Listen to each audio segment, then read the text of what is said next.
సమాచారం ఆ స్థానిక ప్రజలకు తెలిస్తే చాలు. దాన్ని ప్రభుత్వం దృష్టికి తీసుకురండి.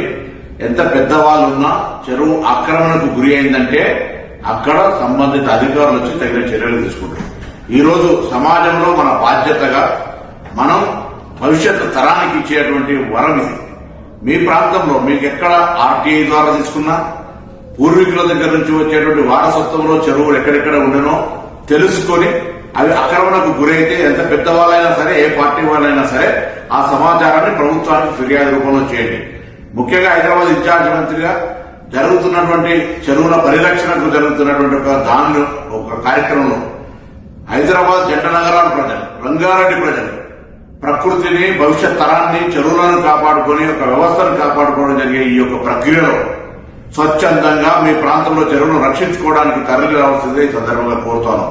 ప్రభుత్వం ఎవరి మీద కక్షపూరితంగా లేదా వ్యక్తిగతంగా ఉద్దేశపూర్వకంగా ఇందులో వ్యక్తుల మీద, పార్టీల మీద జరుపుతున్నటువంటి పోరాటం కాదు ఇది.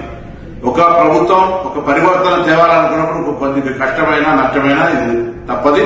కాబట్టి మరొకసారి చెరువుల పరిరక్షణకు తెలంగాణ ప్రజాపాలన ప్రభుత్వం తీసుకున్న నిర్ణయానికి ఎక్కడెక్కడైతే చెరువుల ఆక్రమణకు గురైనయో వాటన్నిటి సమాచారాన్ని సంబంధిత అధికారుల దృష్టికి ఫిర్యాదు రూపంలో తీసుకురావాల్సిందిగా అందరికీ విజ్ఞప్తి చేస్తాము.